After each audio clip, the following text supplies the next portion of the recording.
was the focus of these talks, is that there's a sense of deja vu. There's discussions going back to Boltzmann. There's a series of discussions of the nature of the arrow of time and different physical theories that drew in wonderful physicists throughout the past century and a half. Boltzmann, Einstein and Ritz, Wheeler, Feynman. There's a number of points where you could ask a similar set of questions about what is the nature of time symmetry or asymmetry in physics? How do we reconcile the time symmetry of the dynamics with the apparent time asymmetry of our experience? And I think it's useful to say something briefly about the way these conversations have really gone to see how that compares with the discussions we just had. And one point is that the overwhelming, the form most of these discussions took was that there was a recognition, perhaps implicitly, there had been time asymmetric assumptions smuggled in the way a theory was formulated. But there's a later recognition that, in fact, the dynamics itself is time symmetric. So this was true in Boltzmann's work initially. He formulated what was called the H theorem, which was a description of how a gas would approach the Maxwell-Boltzmann distribution. It's a time asymmetric equation describing the evolution of the gas. My colleague Wayne Mervold has written a wonderful historical paper about this work. And so initially, it wasn't clear what the source of the time asymmetry was in that derivation. And he was criticized very aptly by contemporaries who pointed out that there must be something in the derivation that has gone amiss. And so in the ensuing discussions, it turned out that there are actually two conceptual points that were crucial in understanding the time asymmetry in this case. One that came up in several of the talks before was boundary conditions. And so, of course, this is probably familiar to everyone. In Boltzmann's case, it was an assumption which he called molecular chaos, which was that in describing the initial condition of the gas, he, in effect, assumed that there are no correlations between the motions of the molecules initially.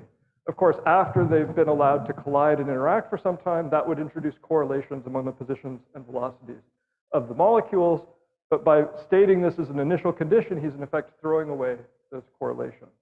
And so you have a time symmetric dynamics. You could evolve the gas forward, flip the velocities, and it would evolve backward. That would also be an allowed solution. That would be an anti-thermodynamic evolution, though, away from the Maxwell-Boltzmann distribution. The other conceptual point, which is crucial for Boltzmann's discussion, was the notion of coarse graining, that we're actually looking not just at the microscopic dynamics, the description of the positions and velocities of the individual molecules, but looking at a choice of variables that you track, the thermodynamic variables that you use to characterize the gas. Now, I mention that because that's a theme that didn't come up in the earlier discussions. And so I'm really curious whether there's an analog of coarse graining that's relevant in thinking about time reversal symmetry or asymmetry in the operational formulations of quantum mechanics that we were discussing earlier. So that's just a question of puzzlement I had based on the sort of way these conversations have gone earlier, and it's not clear how this theme arises in the discussions we just had. The other thing that I think is a common theme of these discussions of the arrow of time throughout the historical period from Boltzmann on is a question that came up in several of the talks, which is the relationship between different arrows that we might introduce. One is the thermodynamic arrow. You might also think of electromagnetic arrow, all the other arrows that are natural. And then other ones such as the arrow of memory. I think we can think of the arrow of inference as one that has been focused on here. And I think there's a plausible claim that a lot of philosophers have argued for, that these arrows should be seen as linked intrinsically. So, for example, on Lucien's slide, where there's a series of questions about how do we think about the arrow of time? The first one is it a special initial condition? And then there's a series of other questions about consciousness and other features, memory. There's a lot of people who have tried to make the claim that those are actually all versions of one related question, right? That those are all tied together. That we can see the arrows of time as intrinsically connected one to another. So that's, I think, another interesting point of discussion, whether that seems right to the people who are working on the arrow of time in quantum physics, or perhaps the arrow of time as you're studying it doesn't seem to fit with the other arrows of time in the same way. So those are some questions that arose for me in thinking about the talks we've just heard. I'm sure there's a lot of other points for discussion. There's one thing that also was striking to me that didn't seem to have a parallel in the earlier discussions, but might be really important for the linkage between quantum information and quantum gravity. And that's the possibility of formulating a theory of quantum mechanics where you have detailed causal structure, but very few commitments about space-time structure, right? That if you're able to have indefinite space-time structure and then formulate a quantum theory, that might make it easier in some ways to connect with theories of quantum gravity. So that was something that was a kind of minor theme in some of the talks that I'd be interested to hear more about, because that seems like a sort of a provocative new element of the discussions as far as I was able to follow them. Okay, so that's it for the opening spiel, but I'm sure there's a lot of interesting questions. It doesn't have to be in response to what I just said. Of course, there's plenty of material in the discussions themselves. And so one thing, I will follow the convention of trying to keep track of whether you're introducing a new topic or following up on an ongoing discussion. A hand is a new topic, a finger is following up. So that way, if there's a lively discussion on one of the issues that we've decided upon, we can keep that going. And I have a hand here already from Lee. So.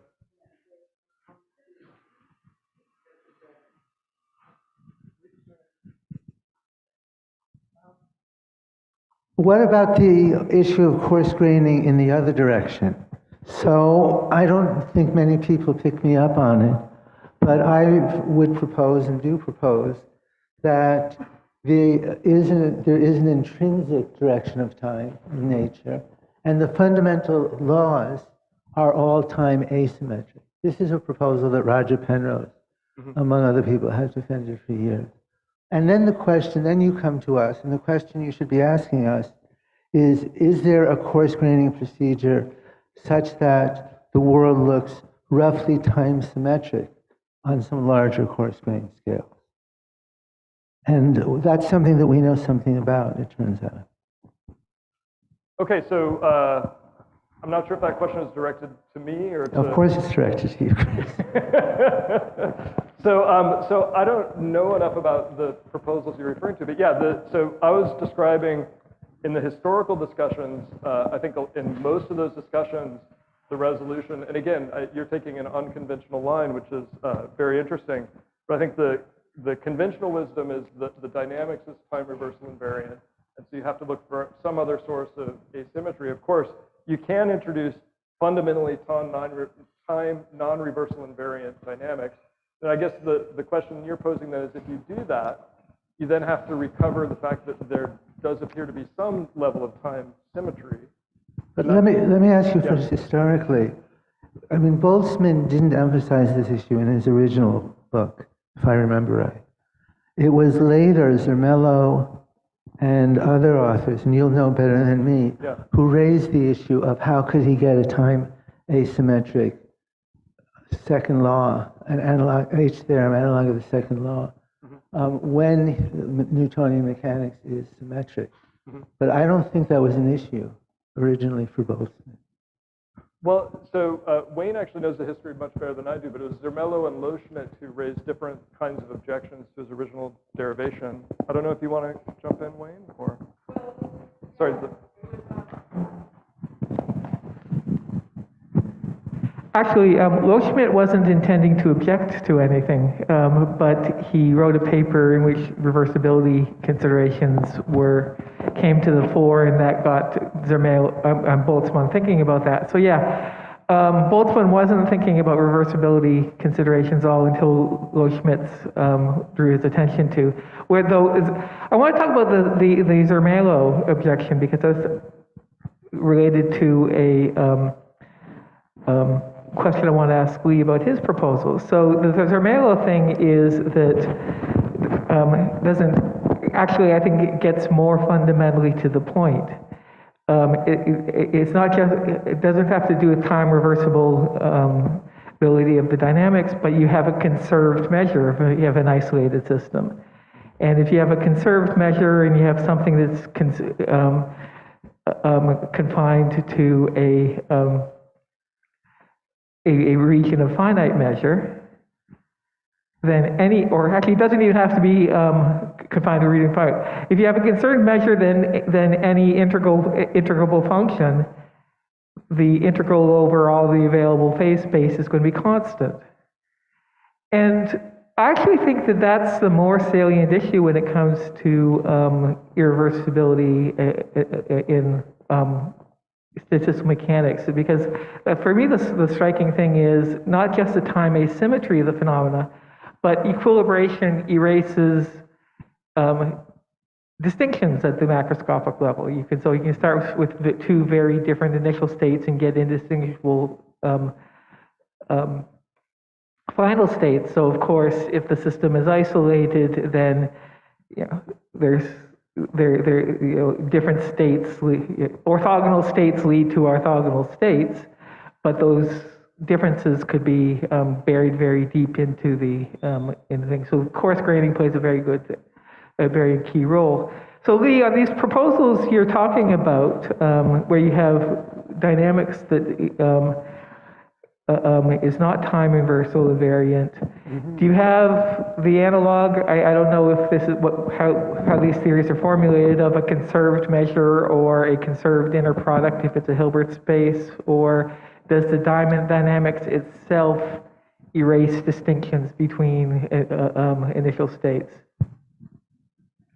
That's not the way I think about it, but there are really two separate pieces of work or bodies of work. One of them is the causal sets, the energetic causal sets, and was developed from that, the theories of the views. And those theories have conservation laws. There is conservation of energy, and that's a very important part of them. But if you study them, as Marina did, with a large amounts of studies and simulations, you don't see anything like convergence to a usual equilibrium situation.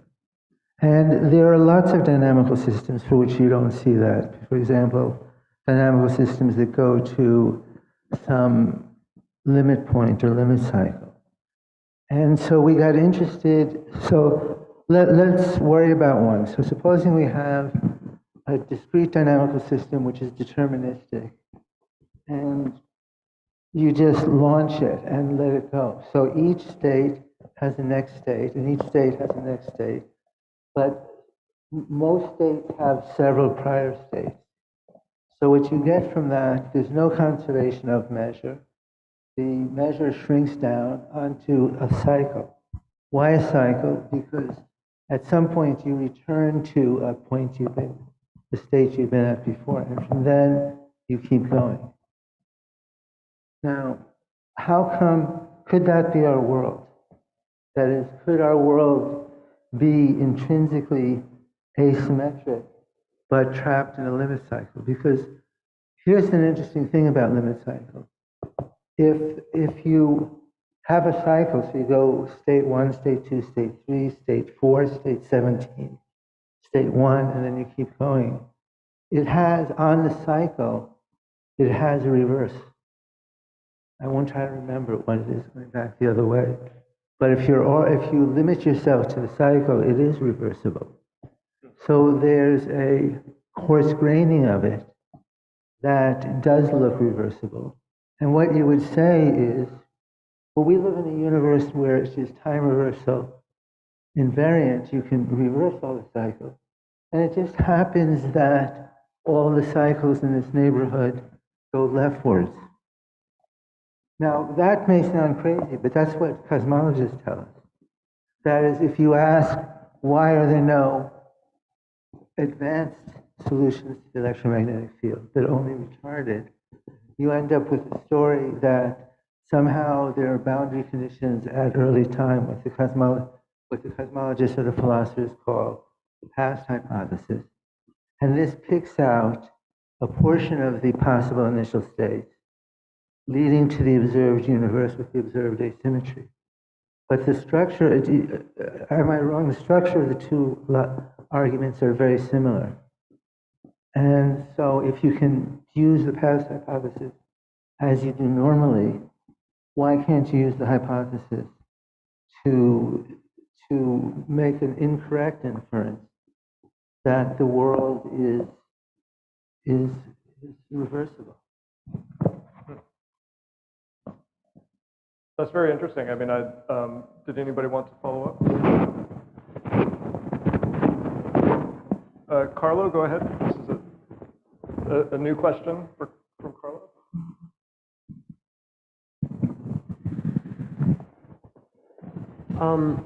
It's not really a question. I have a set of comments I want to make to the various, and that various things have been said, and then we will react to that. I have 3 or 4 comments. The first one is that I mean, Lee is my good friend. I know very well that I disagree. We disagree on the fundamentality of time since ever. So just mentioning this fact, not trying to resolve it in any sense.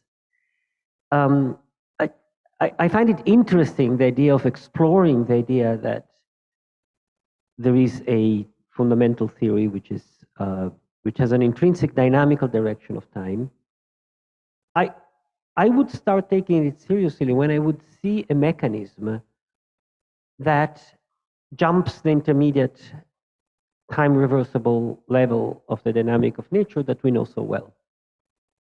So what seemed to be missing in the program, Lee, that what I don't see in the program that you're developing, and that's what would convince me, is how is it that a fundamental time irreversible theory, it's well approximated by a time irreversible theory, or CPT invariant quantum field theory of general relativity, which describe the world so well around us, and then somehow magically we access the irreversibility at the upper level of our thermodynamical experience. That's what would make me curious about this possible alternative.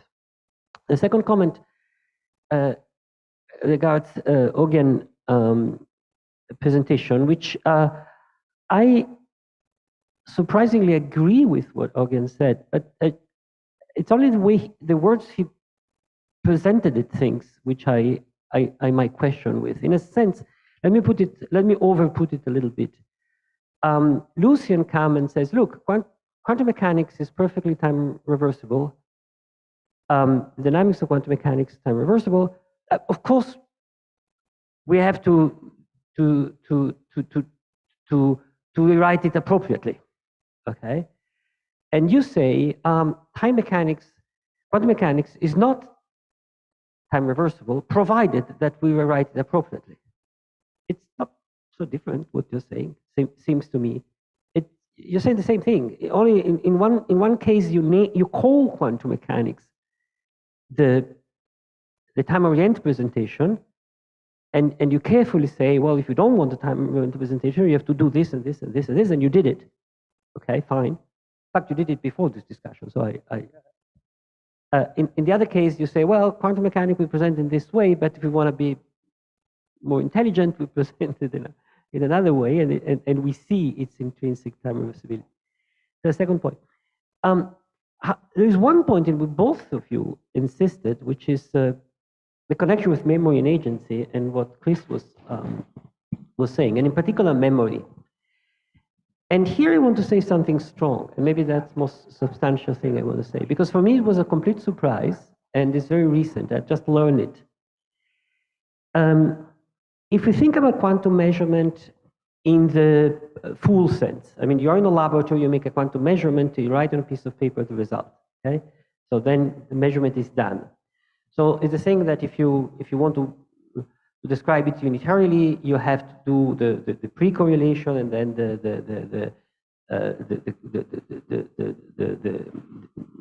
the correlation with the environment and the loss of information in the environment, all this. Then this kind of measurement in this sense is definitely has an orientation on time, okay? In a very precise sense, which I'm coming back to. Okay, this is a fact. Now, the fact that surprised me recently, I didn't know, and I learned from philosophers, from Reichenbach, is that exactly the same true is in classical mechanics.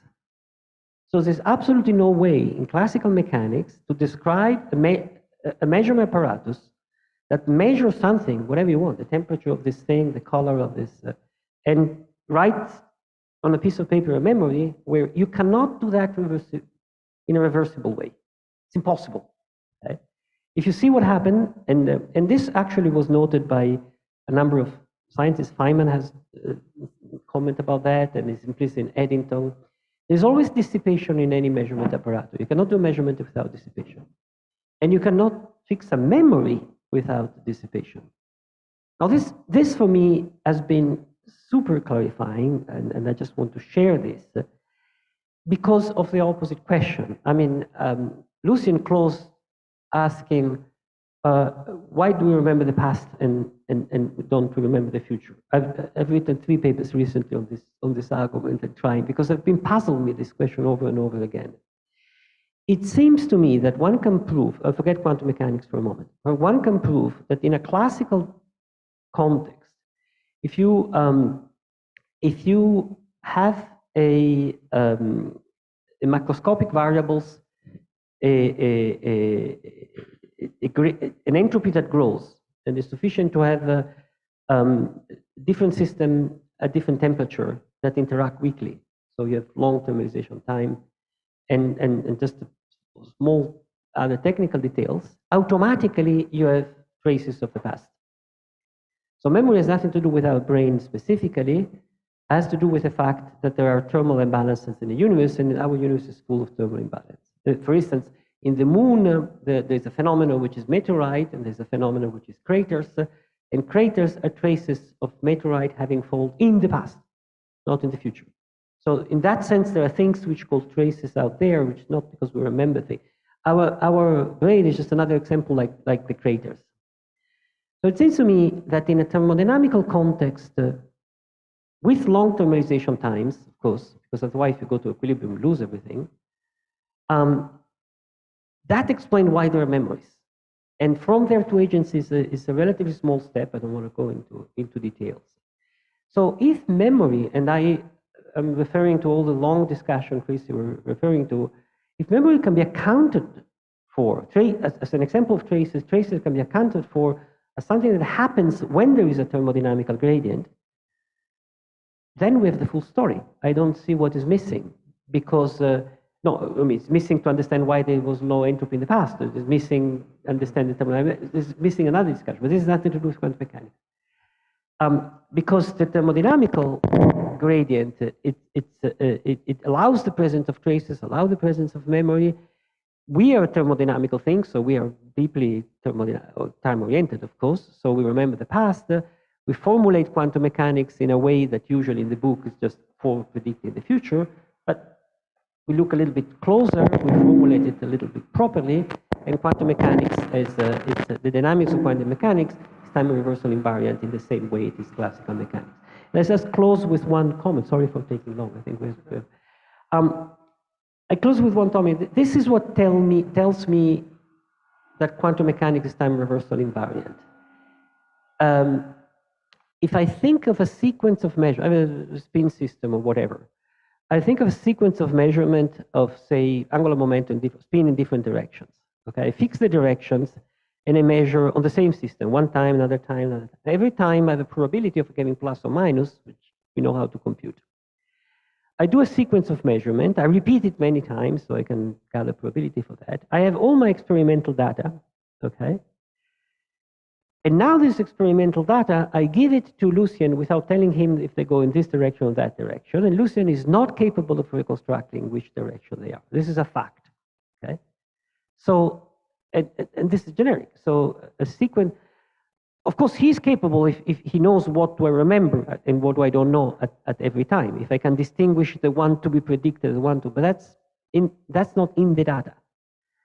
So in that specific sense, which is slightly stronger, maybe it's the same thing that the dynamics in time reversal invariant, but it's the measurement outcomes are time reversal invariant in this sense. And I agree again with you, if you want to count that cleanly, you have to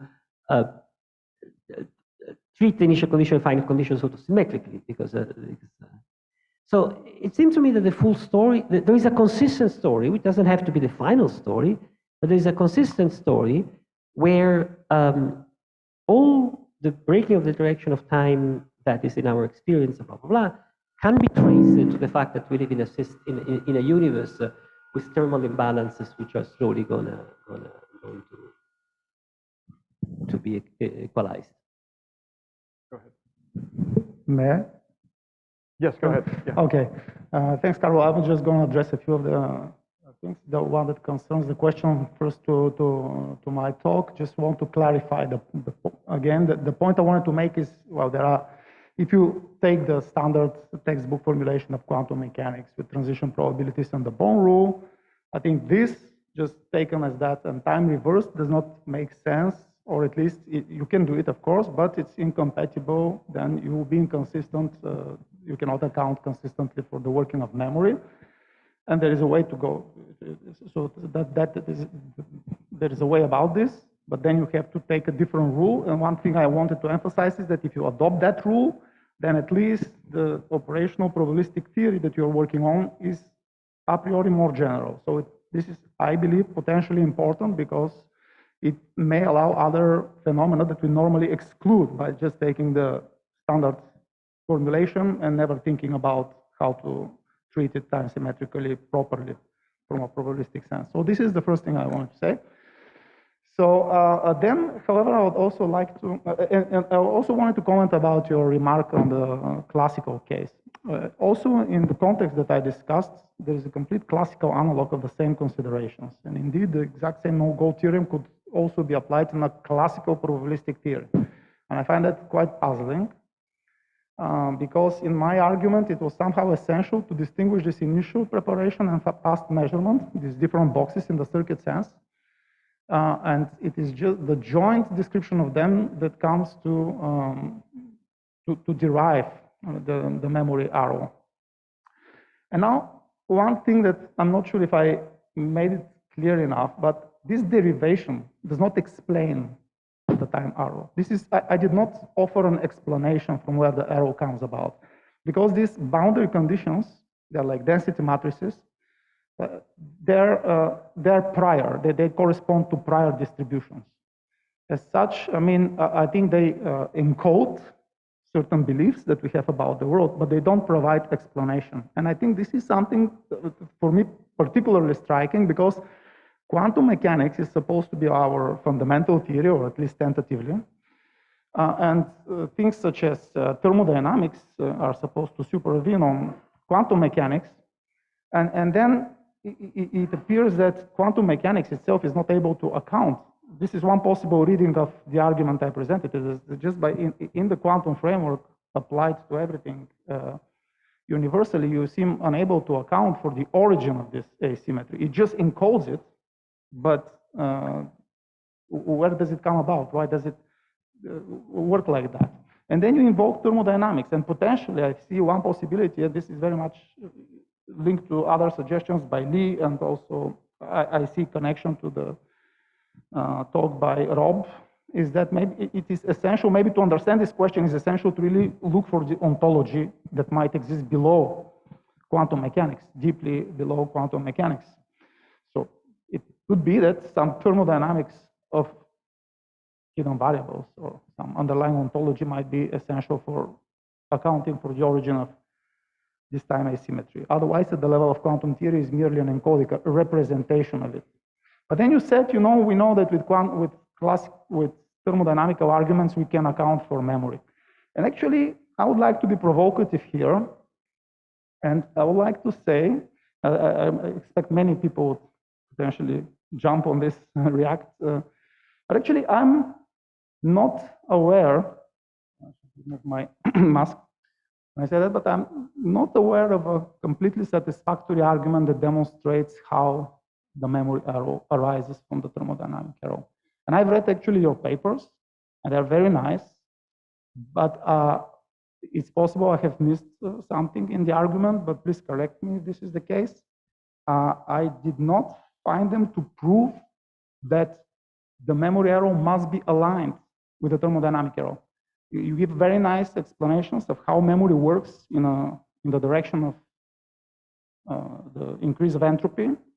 But this we know that it is possible because we know that we can model memory in the direction of increase of entropy. But I think that to logically imply that there is a memory arrow of time that must be aligned with the thermodynamic arrow, I think one needs to prove that it is impossible to have memory in the opposite direction.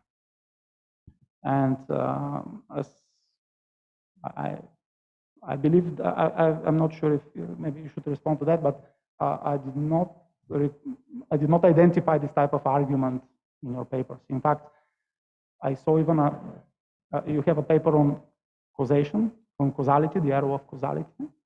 And it seems to me that the model you present there, when you take it in a time reversed fashion, if you take it under time reversal, could be understood as memory in the opposite direction of the arrow memory. So that may be, maybe you can clarify that. We may have to leave that provocative suggestion aside for one moment. So Lee has been waiting, and then we have other people who are also wanted to jump in on this.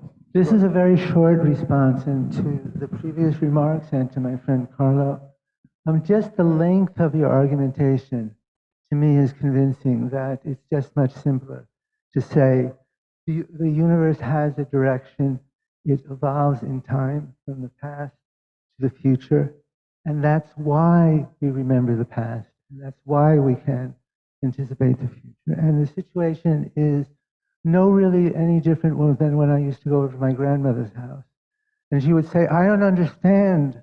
The party is good and our relatives love Stalin, but they're all locked up in Siberia. How could that be?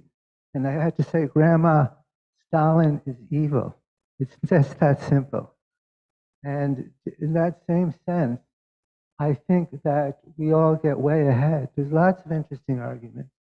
And we all love a good argument, but in the end, the simplest proposal could be right, which is just simply that time exists, and there was a past, and there is not yet a future, but there will be.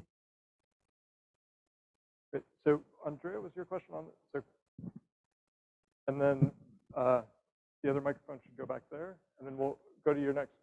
Yeah. Go ahead, and then sorry, back there. Go ahead. So I admit Lee Smolin's argument for simplicity is very, very good and self-contained. I don't really have a response to that at the moment. I would want to weigh in the discussion between Carlo and Onion. I'm convinced by Carlo also about this story that somehow we see that the laws of motion are time symmetric, and so I'm still also looking for an explanation for the time asymmetry that we see, because there is no denying that the world is time asymmetric. I wanted to make a point that I think hasn't been present in the discussion yet, is that we need to make an important distinction between the probabilities that are epistemic and somehow the indeterminacy of quantum mechanics. And I don't see this being made very clear by Onion, although maybe I'm sure he also thought about this a lot. And I really like Lucenardi's and Bob Specken's and Selby's and Smith's approaches, where this distinction between epistemic reasoning and inference is somehow separated by the causation and like the physics of what's going on.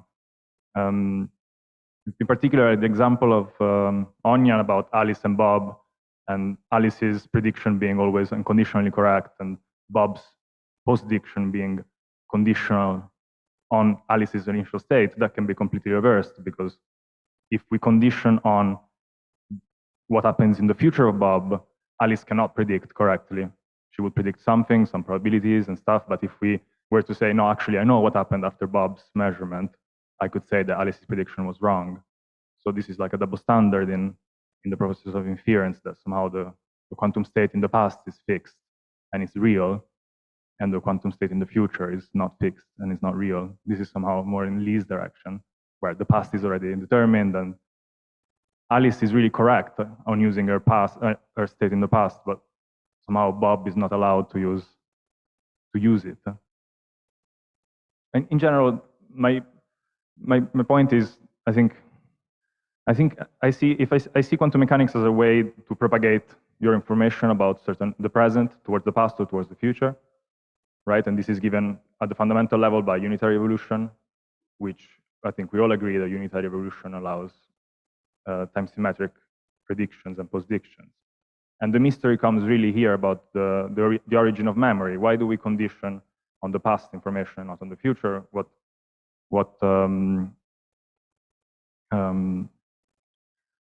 Lucian was saying about the conditional frames. Why do we always pick the same conditional frame? Why do we condition on the past and not the future? And I really don't know how to recover that. Maybe this is what Lee is saying, we're contorting ourselves, but I think it's worth looking in the direction of thermodynamics and how classical systems behave. In the back there. Oh, and okay. It's only about a possible reference to what Ognan was asking, a paper that relates the two arrows of time. There is a paper by Leonard Mlodinov and Todd Brune, you know?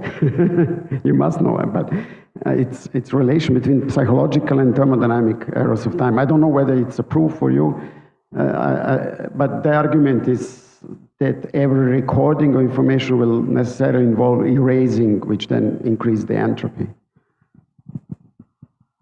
Yeah, so we had a question over here, and then Lucien, and then Emily.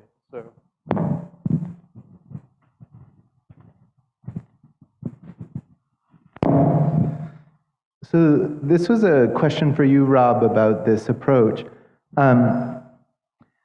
In Bayesian inference, there's an approach called Cox's theorem, where we build up the probability framework from a set of postulates about how we should reason, and then we can actually derive the mathematics of probability theory. And I understand that causal inference is a broadening of scope of that program, where you allow now to model the causal influences, model, for example, the directed acyclic graph along which causal inferences flow.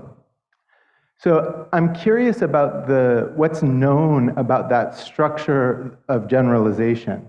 That is there something like Cox's theorem for causal inference?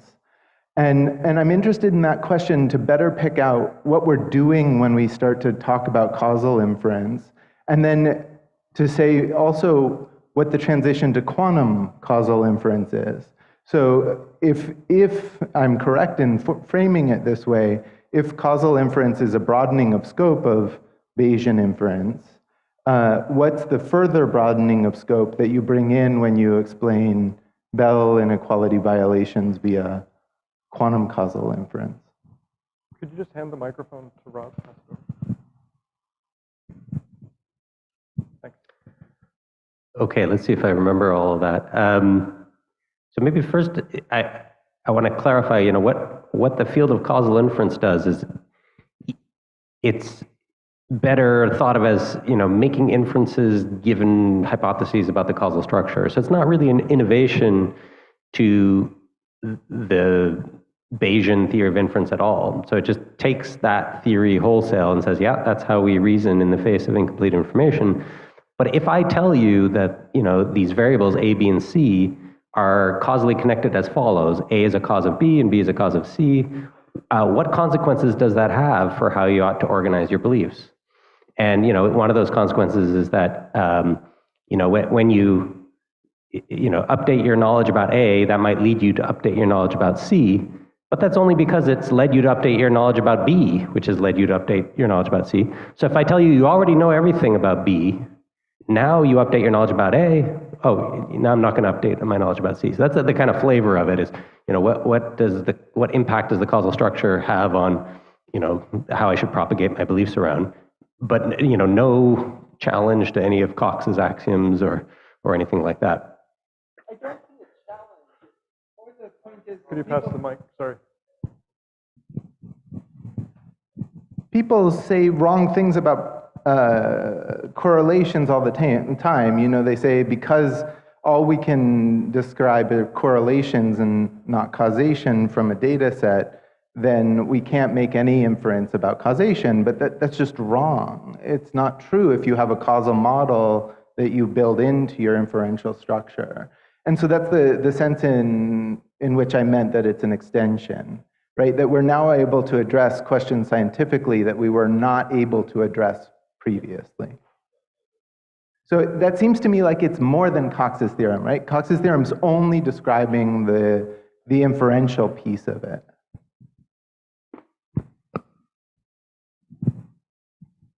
Yeah, that's a good characterization. So it's, if you look at the textbooks on causal inference, I think a nice way of characterizing it is there was a whole bunch of stuff that failed to be formalized at all, but previously. So all the stats textbooks, when they talked about causation at all, it was all English language, but no formalism. And so now at least we have a formalism for talking about, the causal structure. We have the pre-existing formalism of Bayesian probability theory. We know how to combine them together. And so to some extent, like what I was talking about, this causal inferential theory, it's just trying to do that even more. That there's still some scrambling of these two concepts, even though in the causal inference community they've tried very hard to unscramble them. They haven't, for example, made a distinction between conditional probabilities and uncertainty about what function describes the evolution. That is a new unscrambling that wasn't done previously. So we're sort of engaged in that same project. Just to address the second part of your question, on the quantum side, our point of view is that unless you engage in the same project of trying to go beyond and formalize notions of causation and inference and figure out how they're distinct, you can't separate the ontological and the epistemological claims. That you don't know how to interpret the formalism. There's many ways you might take the quantum formalism and try to parse it into these two sorts of theories. Okay, Carlo has a comment directly on this.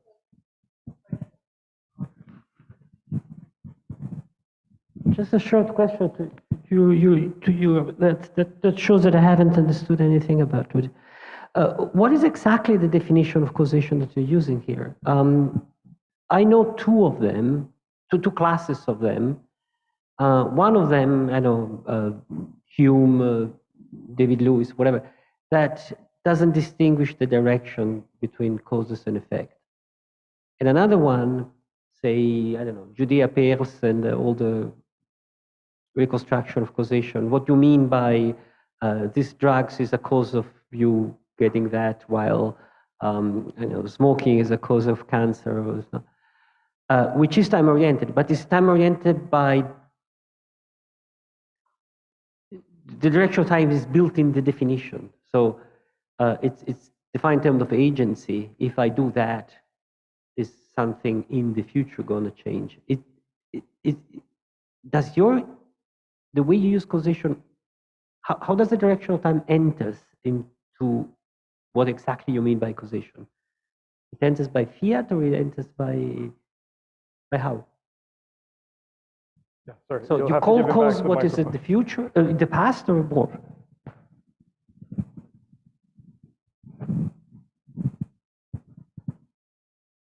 So first, let's start with the Pearl's definition. So I think the literature on causal inference, there's sort of many competing definitions. One way to read that is that although people talk about an interventional notion of causation, the kind of most fundamental notion that shows up in there is more of a counterfactual notion. So there's things called structural equation models, and the idea is that you're really saying that X is a cause of Y if were X to have taken a different value, then Y would have taken a different value. So yes, that's right. Yeah. So I think the notion that's being used there has this kind of time arrow built in. Yeah, it's not explained. It's just assumed to be there. That it's assumed that when I imagine counterfactual alternatives, I'm imagining that the future is changing, not the past. Yeah. But let me just make one comment about definitions that more generally, which is that I don't think we should start with definitions. I think we should end with definitions. So in the sense that, like, one of the lessons of the whole causal inference program is that we got clearer on what causation was by virtue of trying to formalize it. And in the project I was describing, where we want a kind of intrinsically quantum notion of causation, the way I like to think about it is we ought not to start with an a priori notion of what causation is. We should have axioms for describing causation, inference, how they interact, and what they are will emerge. Much like the meaning of points and lines in non-Euclidean geometry emerges from the axioms in which they're embedded. They differ from our intuitive Euclidean notions, but we have to grant that possibility. If we don't allow our notions to evolve, we were stuck with the old conceptual framework. Yeah, no, that's pretty clear. That's very clear.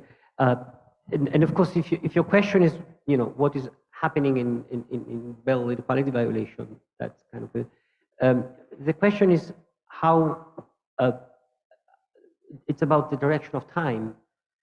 Then the question becomes relevant: is the direction of time sort of coming out of that, or one of the input of thinking? And it seems to me it's more the second here. So it's not learning about direction of time. Could I add? I mean, given that you want to reconstruct space-time notions with causal relata as the starting point, how do you envision the space-time notions coming out of it, whether it's the direction of time or just even space-time notions more generally? Well, to start with Carlo's question, the people in the causal inference community aren't bothered by explaining the arrow of time, and they're not looking to, describe space-time. Exactly. I would say they assume as kind of primitive, kind of unidirectionality of causation. And then if they endorse the idea that space and time are emergent from, causal structure, they could say, all right, well, we've assumed the unidirectionality, but then, we can derive a notion of time by just foliating this causal structure. So the thing that they've assumed is sort of this unidirectionality, a kind of bivalent thing. And yeah, I don't know that there's a good answer to, how to explain that. But yeah, I think the answer to the question of, how do you imagine space-time emerging from deeper causal structure? I mean, I haven't worked on that, but many, many people in the quantum gravity community have, and I think there's sort of a standard set of ways of doing that. And if your causal structure is not too crazy, you can hope to, get something that looks like a Lorentzian space-time. So like the causal set research program is one way to do that. Things are a little bit different because in the causal set research program, the nodes in the graph have no structure, whereas in directed acyclic graphs in the causal inference community, they're random variables. So things are, I think, a bit different, but I think the same sorts of ideas will work. Emily had a question next. Oh, I don't know. Yeah, I think it is. Oh, sorry. Richard had a question immediately on this. Sorry, could you bring the, yeah. Sorry, we'll go to you in just a second, Emily, with the question. Hi, Rob. You gave us this question. How can we give the right causal explanation of the violation of Bell inequalities? And I have always thought that we have the right explanation, and there's a common cause that doesn't factorize. End of story. You don't like that as an explanation. And as far as I understand it, your reasons for not liking this is you have to build in some kind of fine-tuning into the causal model. Could you elaborate on that? And what's so bad about fine-tuning? You have to give him the mic, sorry.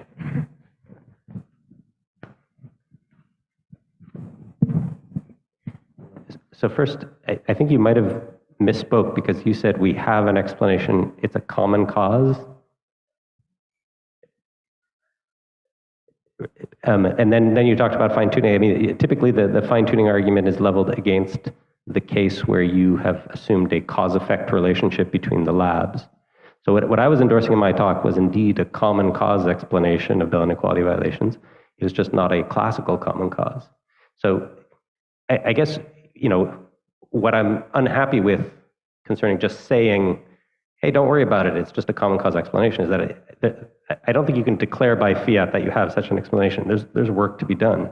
So in particular, like if I look at, in a classical setting, how do I generate a common cause explanation? There's a clean distinction between the causal structure and the theory of inference and a way of computing statistics. So in particular, one thing I can do in a Bell experiment, let's say a Bell experiment that can be explained classically, so one that doesn't violate the Bell inequalities, is I can update my knowledge as follows. I can say, well, the measurement on the left led me to update my knowledge about the hidden variable that was fed into that device, and I have to do a Bayesian inversion to figure out how that's done. And then that new knowledge about the particle on the left led me to update my knowledge about the particle on the right, and my updated knowledge about the particle on the right leads me to update my knowledge about the outcomes of the measurements on the right, and that's how I understand the updating. So I have not just here's what I learned about the right based on the left, but a piecewise decomposition of the propagation of my knowledge. So, if one wants to claim that one has a common cause explanation of Bell inequality violations, I say you need to show that that kind of piecewise inference can be done. And that's what the challenge is. So we've tried very hard to develop formalisms that allow us to do exactly that, where we update our knowledge about the quantum system based on the outcomes of these future measurements, and we propagate it along. But it's not straightforward to get it all right. And the formalisms that I mentioned, I put down some references. I mean, there's cases that we don't know how to deal with, that we can't get right. So it's unfinished. So I don't think it's enough to just say it's a common cause explanation. There's work to be done to show that can be achieved. Okay, we have a question from Emily. Yeah, I was also wanting to ask about causal inference, and in particular, the justification for using causal inference in this setting. Because the causal inference framework, I take it, was developed in the context of macroscopic cause-effect relations, which I take it are sort of uncontroversially cause-effect in the sense that they're directed and asymmetrical. And it seems less clear that, we know for sure that there are asymmetric causal relations at the level of whatever's underlying quantum mechanics. And in particular, the concern I have is similar to the one that Carlo said about about Lee's view, because the story we seem to have to accept here is that if you think there are asymmetric causes underlying quantum mechanics, these asymmetric causes give rise to a symmetric theory of quantum mechanics, and then at a much higher level we get to asymmetric stuff again, this time coming from thermodynamics, but there's apparently no connection between the asymmetric causes at the macroscopic level and the sort of underlying asymmetric causal stuff. I mean, that seems like kind of an unconvincing story. It seems a bit more likely that we're just incorrectly trying to apply these notions of asymmetric causality to the microscopic level where there aren't really any causes. So I sort of wonder, are you really tied to the notion that there have to be asymmetric relations underlying quantum mechanics, or could there be some kind of more general modal relation, still sort of realist in the sense of being objective, but not being asymmetric? Okay, so Lee wanted to reply to this, I believe.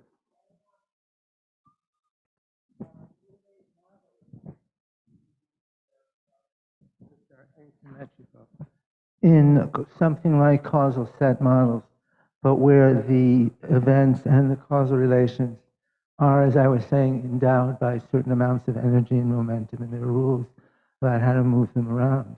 And we made models, and we showed, and you're welcome to try to find a mistake in them, I'd appreciate it, that in a certain limit, in fact, in several different limits, we got quantum mechanics with the non-local causes, which mimic those of the Bohm theory, and tell us what we did wrong. I mean, we did calculations, and just like I mentioned in the opening talk about why not, you can't say that there's no way you can produce these non-local causes, because you can just look at Bohm's theory. And in Bohm's theory, they're explicit. And I've studied a number of different versions of Bohm's theory, applied to different kinds of models, the three-box models and all sorts. Anything that people come along and say, you can't do this with Bohm, but you can always. And so I don't understand why you can say that we can't do this. We've done it. Could you take the microphone over? Yeah, sorry. I certainly don't want to claim that you cannot reproduce quantum mechanics using asymmetric causes. I'm just kind of questioning the justification for trying to do that, because then we seem to have these two totally different types of asymmetry, which are unconnected to one another, and it's kind of unclear why you should think there are these asymmetric causes underlying quantum mechanics, given that they apparently have nothing to do with the asymmetric cause-effect relations in the macroscopic world. Rob, did you want to reply? I mean, it was a question partly directed at... Sorry, there's a microphone coming from behind. There you go.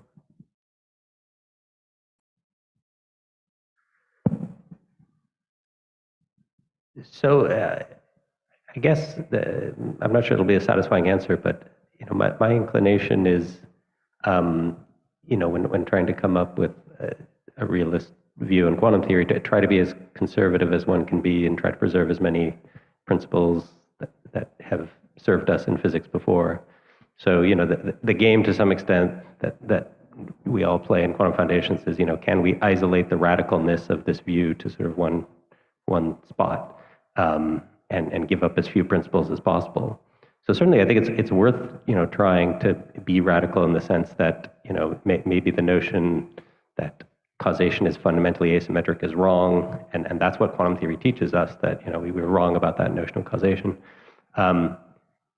I guess right now I'm not, I see other opportunities for interpreting quantum theory without having to give that up. That, if we try modifying the notion of causation in less radical ways, so, we're going to have a category theoretic model of this causal theory that's going to be kind of slightly different from the category of sets and functions, but it's going to have a strong family resemblance to it, in the same way that non-Euclidean geometry has a strong family resemblance to Euclidean geometry, and relativistic notions of space and time have a strong family resemblance to pre-relativistic notions of space-time. If that can be done, then so much the better.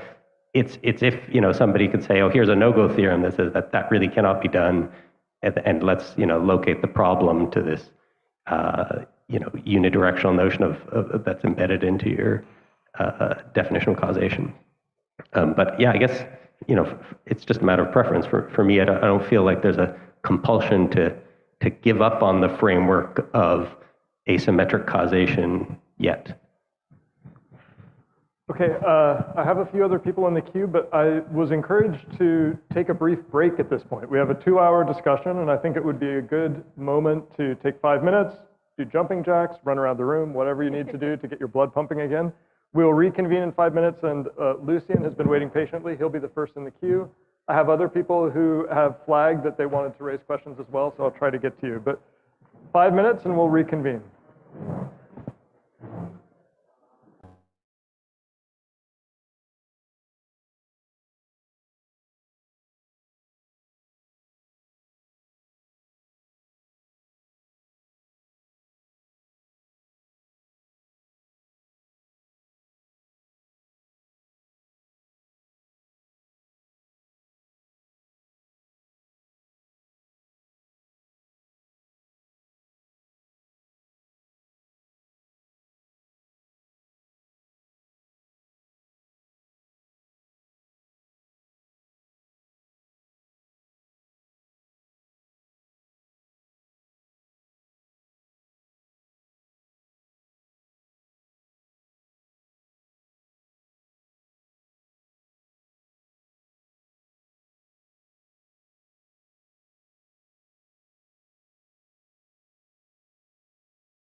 get restarted. So I'll start with directions for what we're going to do immediately after this session. So we're right now in the yellow box Somerville house, and we're going to be following the blue arrow over to the Physics and Astronomy building, where we're going to take the conference photo. And then the red box marks University College. That's where the public lecture will be. So those are the locations you need to know immediately.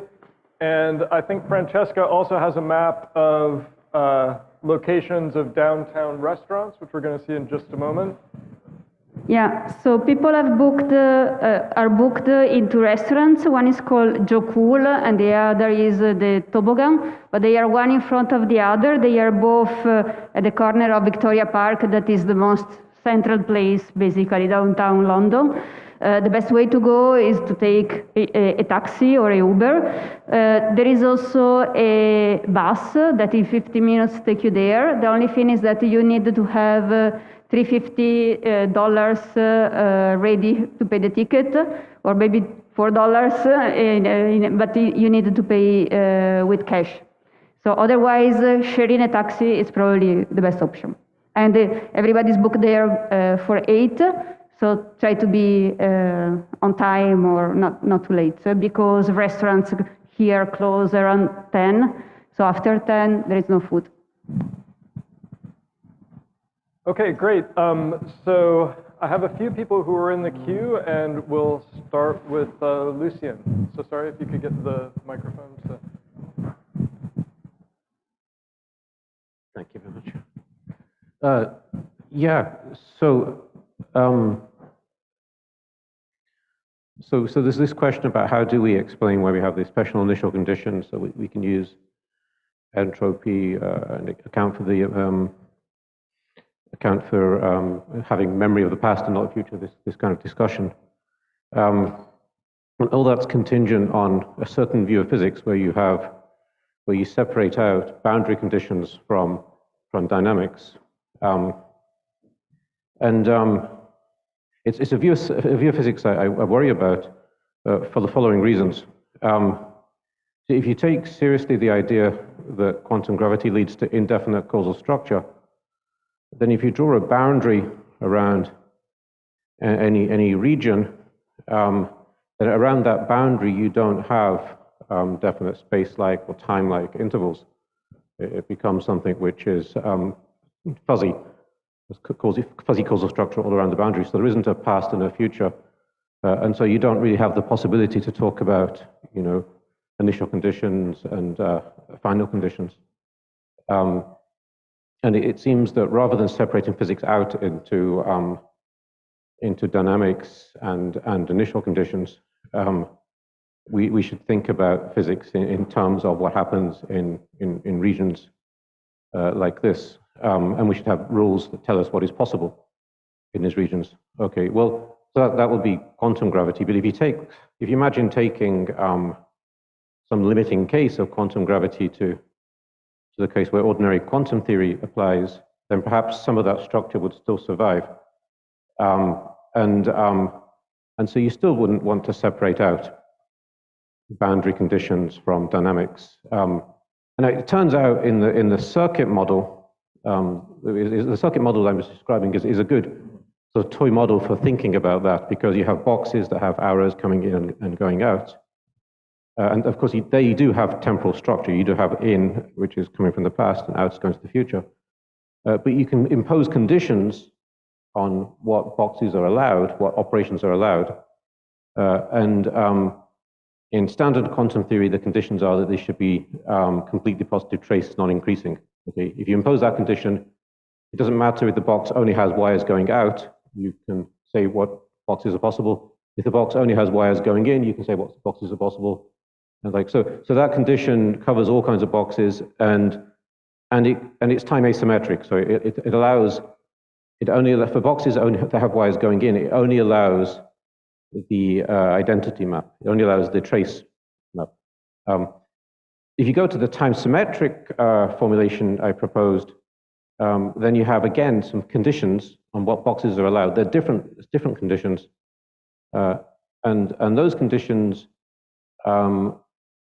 prescribe what's allowed. And in that case, you can't have memory. You know, it corresponds very much to what Onion said.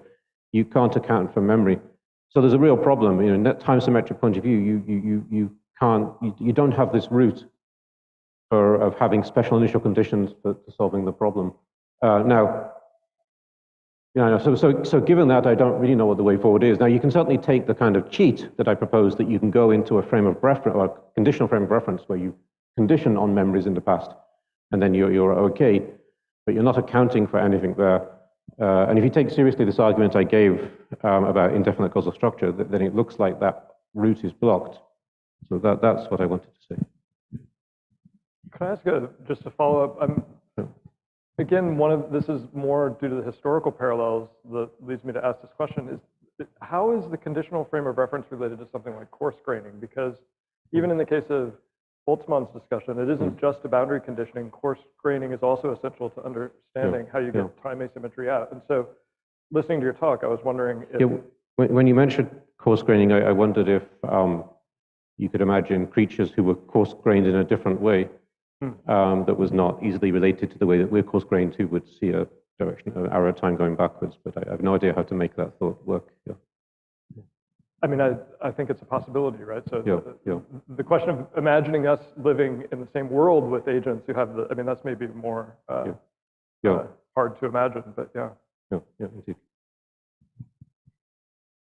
Does anybody want to follow? I mean, this is a very interesting question. I also was curious, in thinking about boundary conditions, we can also think of as more generally than just, initial conditions on a Cauchy surface. You can think of boundary conditions on an entire region, but I think your problem arises even for that sort of more general notion of a boundary condition, right? It's not. Yeah, I mean, in some sense, the time asymmetric approach relies on making initial conditions not special, right? And we want to get away from that, I think. Yeah. There's somebody in the back, actually. Yeah, go ahead. In the back. Raise your hand again, please, and the microphone will come to you. It's a follow-up on coarse graining, but it's also a question if anybody knows better. So I think that for every given evolution, you can make a very maybe unnatural coarse graining, such that under this time evolution, the entropy decreases. But then when you fix the coarse graining and you look for kind of random evolution with some measure, then nevertheless, for the most of them will increase. I don't know whether anybody can comment on that, or... So you're thinking... I mean, I'm not sure about that, but I feel like I read once or thought about that. So you're thinking of like a measure zero subset of trajectories that go anti-thermodynamically, or... Yeah. Oh, I don't know where there is measure zero, but yeah. Well, yeah. I mean, I think such things will, I mean, that's why you usually have to say up to measure zero. Yeah. But you're thinking of a different kind of case where there was... No, the question was like, we somehow cause grain in a very particular way. Mm-hmm. For example, what we cause grain, we cause grain the neighboring outcomes in the real space.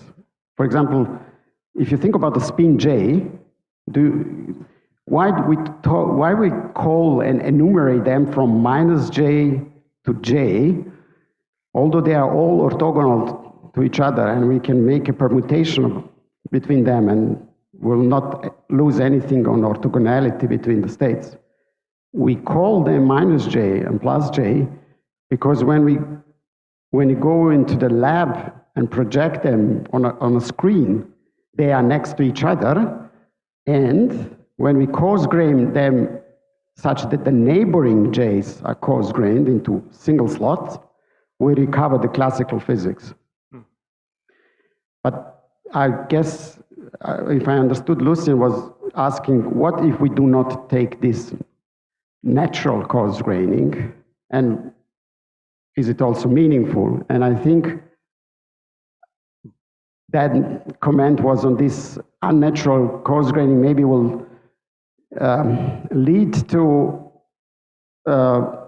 apparent decrease of entropy for very specific time evolution that are adapted to exactly this unnatural coarse graining, but nevertheless the majority of the time evolution will still lead to entropy increase. I think Patrick had a comment on this point. Yeah, so kind of in the same direction as that. So there's lots of different ways that we can coarse grain things, right? And the usual way that we think about coarse graining is we've got a bunch of degrees of freedom, and we can't very easily describe all of them at once, so we want to be able to drastically reduce them to much less degrees of freedom in some natural way, and there might be lots of different natural ways to do things, but there seems to be an interesting problem about like what the actual role of coarse graining is, because sometimes it seems like we talk about it as though it's a physical process, right? Like Lucian mentioned, for instance, you know, some agents getting coarse grained in a different way from other agents or something like that. And that seems to not necessarily be what's actually going on. It seems like coarse graining is more a feature of how we describe things that have some sort of unified fundamental description to begin with. So I guess my question that I'll throw out into the air is like, in what sense does an appeal to coarse graining actually warrant us to make certain inferences about real physical time asymmetry or other kinds of asymmetries that might emerge that are a product of this kind of descriptive feature, when in principle other descriptions would also be viable that need not have these features? Well, so does Carla want to jump in? Yeah. And then yes, you're next.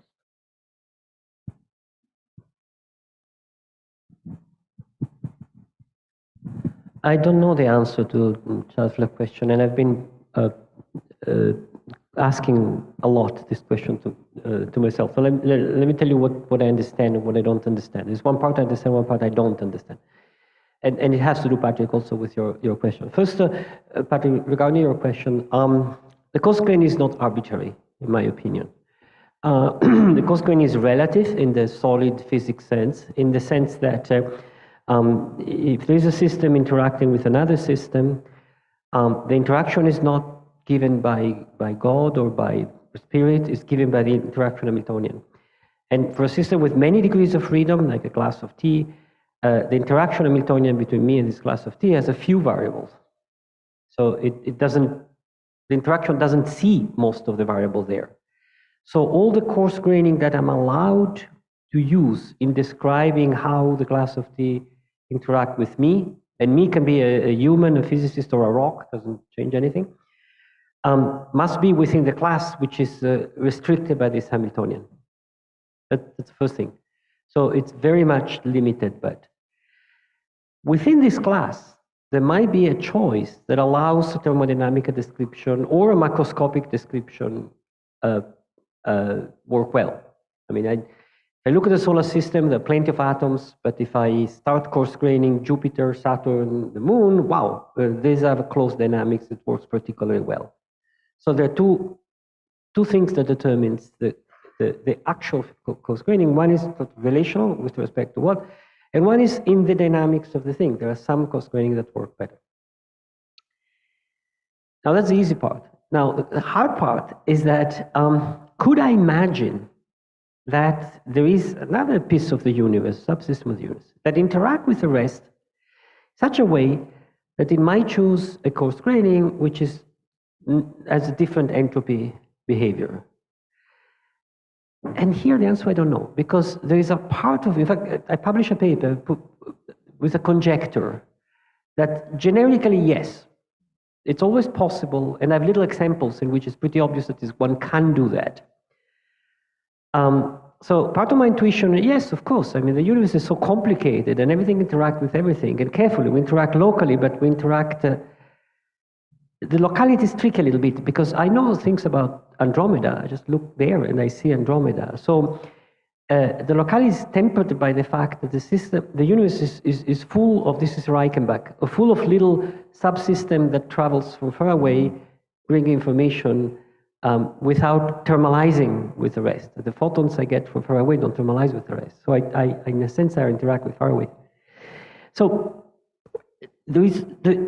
I have this conjecture, which is given a this is all classical. Given a specific microhistory in a sufficiently complicated universe, there's always a subsystem of this universe which interacts with the rest, such that for that microhistory, the entropy go in one direction or for another in another direction.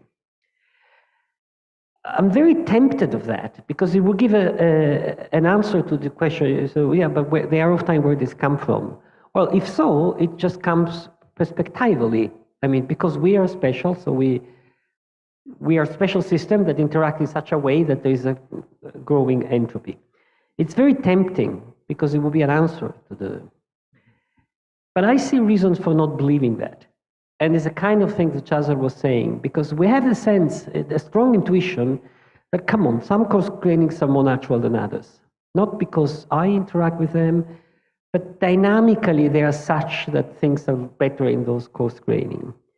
So there is something natural in the distinction between work and heat. Because it's average of many things, because of other things. So that's a totally opposite intuition. No. The universe has natural coarse graining, and then it happens that, and it's contingent as far as the dynamics is concerned, that the microhistory sits into a trajectory that goes from a macro state with low entropy, little brothers, to one with. So that seems strangely contingent. We can take it as a fact of nature. We live in a universe like that. We can think, well, we're not in equilibrium because the universe doesn't have equilibrium. There's no equilibrium state for the full universe. We can find other arguments, but we don't have a good answer. So for me, it's open, completely open. I wish some of you could give me a good argument one direction or the other. So Patrick, could you hand the mic to Wayne? He had a question right on this. Oh, you don't have the mic, sorry. Oh. So Wayne had a comment on this, and then it will go back to the gentleman standing in the back. So Wayne is right there.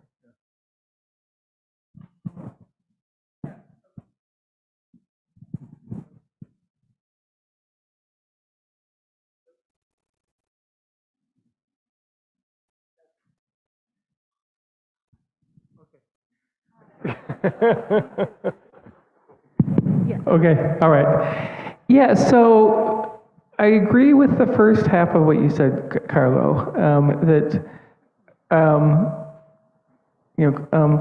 in terms of what we should be talking about, how, instead of talking about coarse graining in the abstract, we should be talking about how systems interact with each other. And, if you ask, well, why do physicists work with coarse-grained variables? So why, for example, if I'm dealing with a gas, do I look at pressure on some region of the wall or something like that? Well, that's what we can measure. And that's in interaction with certain kinds of instruments. So you imagine you might have a gas in a box that's initially confined to one side of the partition, and you release it and it spreads out. And if our coarse-grained variables is average pressure in various macroscopic regions, and that's going to be an increase in entropy. And sure, you could write down as a matter of abstract mathematics a different coarse graining such that that process is a decrease of entropy. But go design a piece of, then you go to the lab and ask your experimenter, okay, please measure these, give me a piece of equipment that's going to measure those variables. And they'll laugh at you. And the reason they'll laugh at you, I think, it has to do with the natures of interactions that we have available to us, which are local, any piece of apparatus whose behavior is predictable has to rely on statistical averaging over large numbers of molecules. things like that.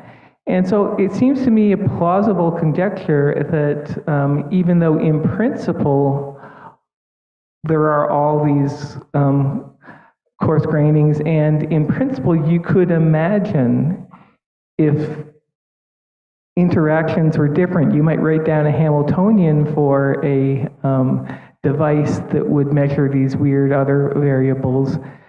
Given the interactions that are actually exist in our universe, anything at all like us using instruments, anything at all like ours would agree on the directions of entropy increase.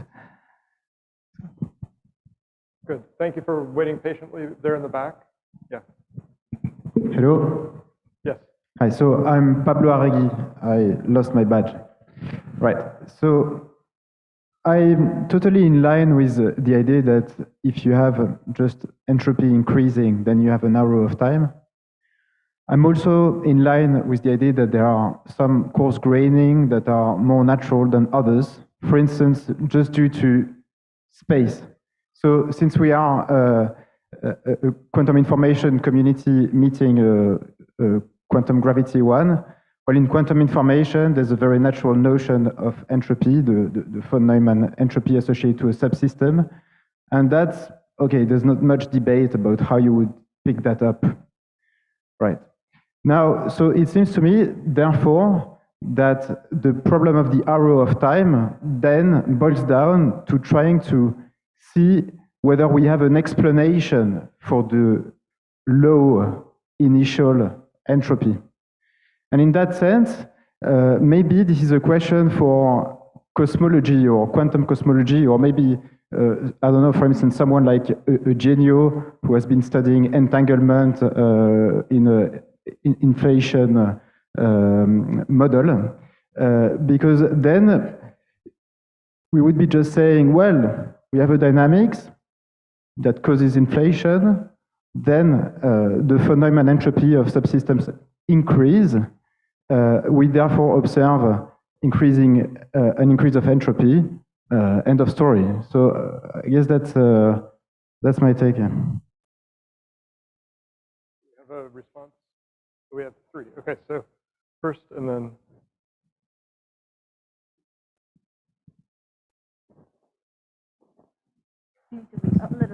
Hello. Okay, I just still like to come back to the provocative claim, because this is in response to Pablo's comment, is that I think it's very common opinion that actually thermodynamical arrow solves it and that's it. I mean, you have a low initial condition, and I think this is extremely plausible and sounds like very convincing, and yet, like I said, again, I'm going to repeat this argument and come back to Czaslav's comment on it, is that I think if it is so obvious that we have no other issues to explain, there should exist somewhere a very good, rigorous, convincing argument of how you derive, for instance, the memory arrow or other arrows from low entropy conditions. And actually, I surprisingly have not found such, although, of course, I don't know all the literature. And for instance, Czaslav brought up the paper by Mlodinov and Brun. Todd Brun is my PhD advisor, actually, so that's why he joked that probably I know him. Yes, I do, and I'm, of course, very well aware of this paper.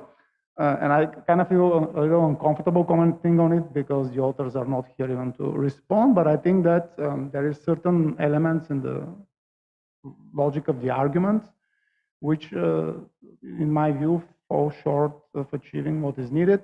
Essentially, there is an assumption about thermodynamic stability, if I remember correctly, which has to do with perturbing the microscopic conditions. And they argue that there is a special time at which the memory system should be initialized. That could be in the past or in the future. This very special state that you set, and then you can read off the memory should serve as record for what happened. And they argue that this must be in the past in the thermodynamic sense based on this argument. However, this argument, I mean, which assumes that you can perturb these microscopic conditions, the way the perturbation is conceived would also invalidate the very assumptions that this whole experiment takes place in an entropy increasing universe, because if you could actually permit this perturbation at the initial time, automatically you would also come up with a contradiction that entropy was increasing up to that time. So there is a way of doing perturbation, which we do all the time, but that way is not just taking a kind of a snapshot of the microscopic state and changing it, but normally the way you do it is consistently with the already assumed entropy increasing direction, and usually that happens through intervention, and one can model how you actually perturb microscopic states forward in time without ever violating the fact that entropy was increasing. And if you adopt that, there is no problem in doing the same in the final state. That's my interpretation, but of course it would have been nice if the authors were there to discuss. It's possible that I'm misunderstanding that argument, but and never, in any case, this is a classical argument that they have put forward, and it also be interesting to analyze it in the quantum case. Yes. So, yeah. Thank you, Pablo, for raising the question of low entropy initial states. I do have a comment on that. I'm not sure I can phrase it precisely, but I want to try. So let me first state the baseline that is. I agree if one starts with a system in a state such that for a given subsystem, the entropy, in the sense of entanglement entropy, is zero and interaction is sufficiently complicated, we know that this entropy is going to grow. And so in that sense, you could use the entanglement entropy as a way of giving an arrow time. That entropy is going to grow, it's going to reach a maximum, it's going to stabilize there and start oscillating. So it's going to give you an arrow time for some time until you get thermalization and no notion of time anymore. This is somewhat standard, and I understand it's somewhat somehow behind this notion of having a special initial state, for instance, in cosmology. But I do not expect that that is enough for having an arrow time, as we often mean, like in this room. I don't expect that the arrow time in this room really relies on that special initial state at the beginning of the universe. So to me, that raises a much more difficult question. It is the one that I would like to comment on. That is to have an arrow time in systems that doesn't rely on the initial state of the universe, somehow asks for us also to have a mechanism for preparing or obtaining dynamically special initial states for subsystems. And there is one mechanism that that I'm aware of, because I've seen it like in simple models, in a random matrix models of entanglement generation. That is, you can start with a system in a somewhat general initial state, so already with a lot of entanglement. And the question is, can you have this system that is in a pure state and isolated, can you have it run to a low entanglement state so that you generate this special state, and then from there have a narrow time for some time? And the way these mechanisms work is generally that you have a very fast entangling dynamics, but energy being transferred between systems that is lowering the amount of entanglement that is allowed. And so you have two time scales, entanglement generation and energy transport. And as soon as the energy transport is faster than entanglement generation, you have these pockets, these subsystems that become pure locally for some time. And I don't know how general this phenomenon is, but my hope and my guess is that this could be connected to something that I've read from a recent paper of Carlo about having the notion of time for subsystems generated locally. But you really have to identify like what is the subsystem in the sense of what is the subalgebra. So in this sense, it's really non-trivial. And just to wrap up, I'm really arguing that you might have special initial states with low entanglement, but this doesn't really rely on the initial state of the universe. This would rely on local dynamics that prepares the system in the laboratory or in our pocket of the universe. I think Carlo wanted to reply immediately, and then Rob. I have two comments on that. One in two opposite direction. One is that it seems to me that this is a mechanism that creates low entropy. It's just Boltzmann idea that there's some fluctuations away from equilibrium in some sense. replayed in the von Neumann entropy context.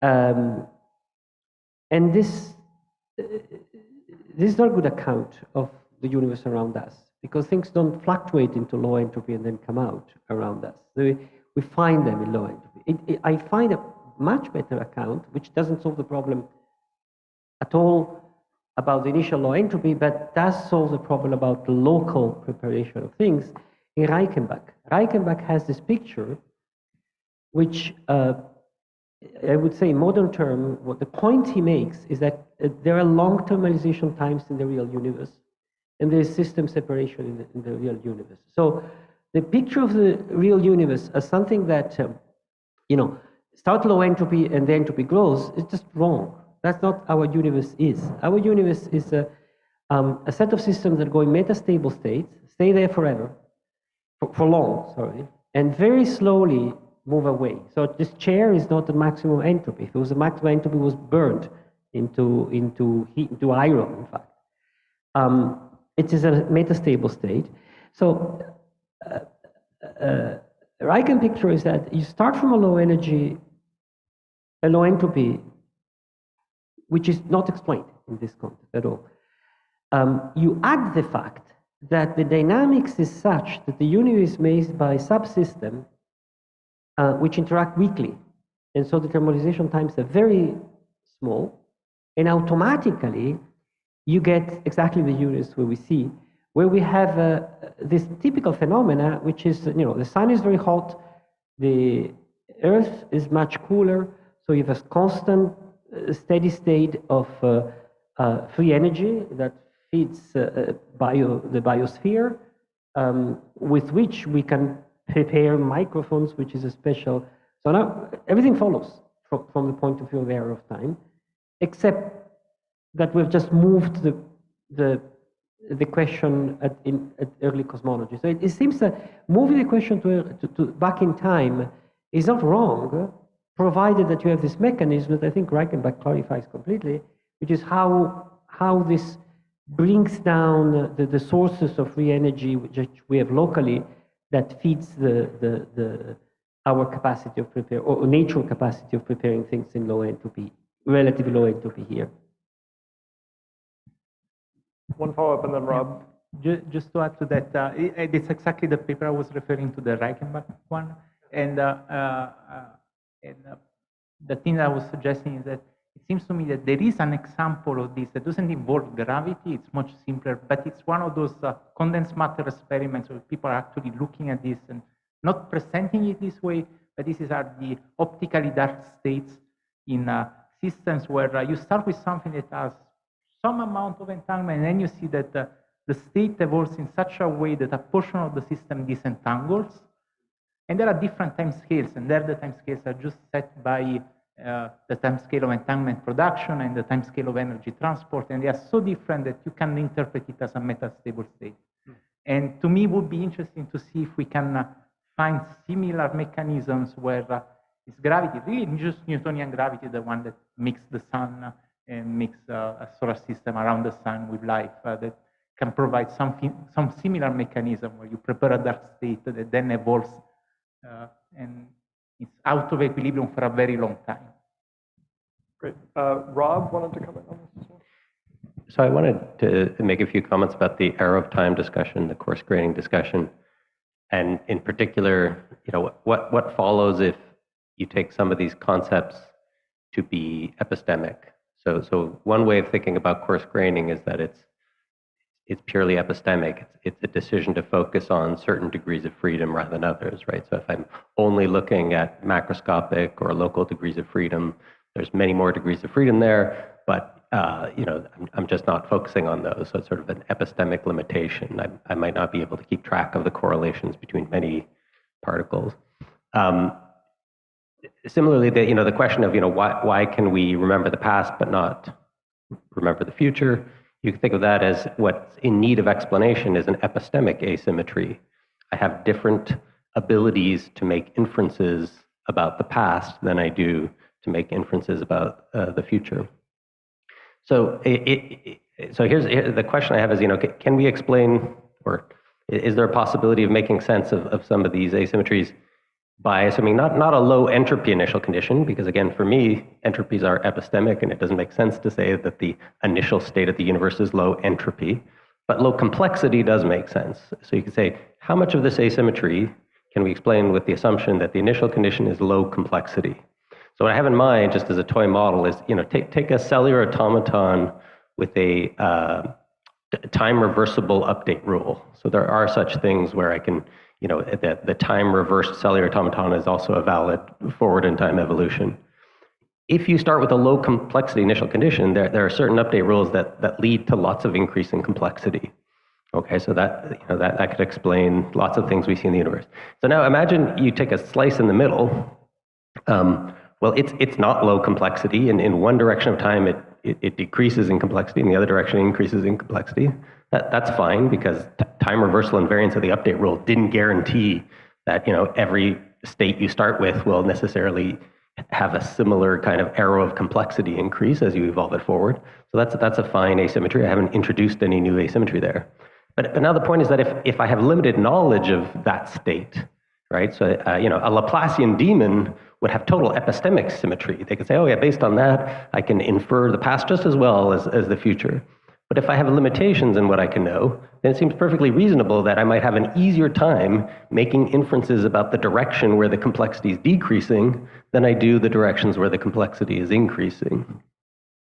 So anyways, I'm not an expert on this literature, but it seems to me like that sort of picture might make sense of some of these inferential asymmetries. Eugenia wanted to.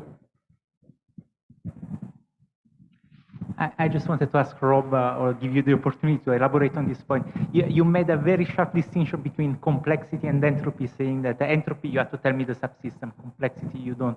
Can you elaborate on that? I think it's crucial for the discussion. So yeah, I guess for me, entropy is something you calculate for a probability distribution. And if you take that probability distribution to just be a description of degrees of belief, then entropy is really sort of a way of quantifying how much uncertainty you have for your degrees of belief. Complexity, I mean, there's different ways of quantifying it, but it's more like, if you give me a bit string, then you could compute its Kolmogorov complexity, which is like the length of the shortest program that generates that bit string. Or there's better notions of complexity like logical depth, which have to do with how long would the program have to run to generate this bit string. So that's the idea. Like complexity is more about the structure in the ontological state, whereas entropy I think of as more being about a probability distribution. I'm sure other people have different views of entropy. Thank you.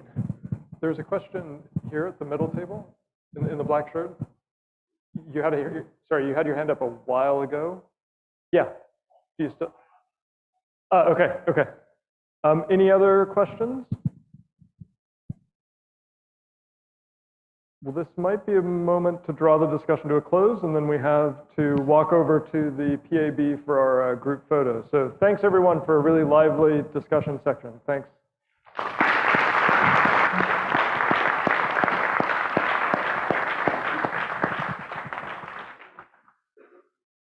Just wrapped up there. Yeah.